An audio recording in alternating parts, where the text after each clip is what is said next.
दोस्तों, हीरे का नाम जब भी लिया जाता है तो कोहिनूर का नाम सबसे पहले आता है।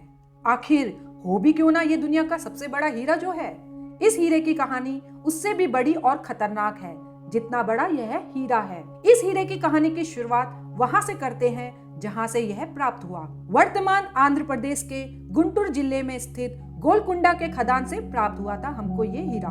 इसी खान से दरियाई नूर और नूर उन एन नाम का हीरा भी प्राप्त हुआ था। लेकिन जितनी प्रसिद्धि कोहिनूर को मिली उतनी किसी को नहीं मिली। लेकिन जैसे जैसे समय बीता यह हीरा शापित माना जाने लगा। कोहिनूर हीरा सबसे पहले किसके पास पहुंचा इसका उल्लेख नहीं मिलता है। हालांकि बाबर नाम में इसका पहली बार जिक्र आया है। यह 1294 के आसपास ग्वालियर के किसी राजा के पास था। लेकिन इस हीरे को पहचान उस समय मिली जब 1306 में एक शख्स ने यह लिखा कि जो इंसान इसे पहनेगा वह संसार पर राज करेगा। लेकिन इसके साथ ही उसका बुरा समय भी शुरू हो जाएगा।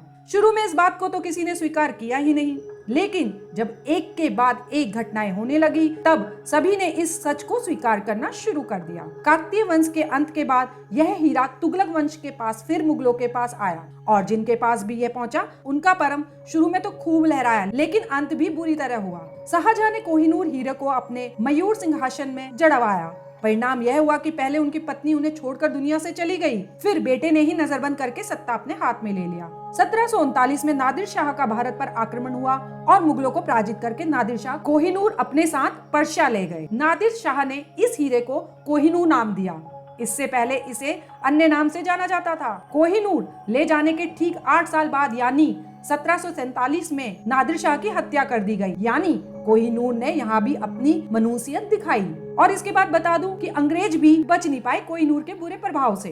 नादिर शाह की मौत के बाद कोहिनूर अफगानिस्तान शहंशाह अहमद शाह दुरानी फिर उसके वंशज शाह सूजा दुरानी के पास आया। लेकिन कोहिनूर के अशुभ प्रभाव के कारण उसकी सत्ता चली गई। भागकर पंजाब पहुंचा और कोहिनूर रणजीत सिंह को सौंप दिया गया। इसके बाद रणजीत सिंह की मौत हो गई और सिख साम्राज्य पर अधिकार करके अंग्रेजों ने इस हीरे को अपने कब्जे में ले लिया। आज यह हीरा इंग्लैंड में है। लेकिन इस शापित हीरे के शाप के प्रभाव से बचने के लिए इंग्लैंड की महारानी ने यह वसीयत बनाई कि इसे महिला ही धारण करेगी। लेकिन ऐसा माना जाता है कि इसे भी कोहिनूर का शाप दूर नहीं हुआ और दुनिया भर में फैले अंग्रेजों के साम्राज्य का अंत हो गया। तो दोस्तों, यह थी कोहिनूर की शापित होने की पूरी जानकारी। आपको कैसी लगी मुझे कमेंट्स बॉक्स में जरूर बताइएगा और लाइक, सब्सक्राइब, शेयर करना तो बिल्कुल ना भूलेगा। मैं Anita Goswami, lark news channel से।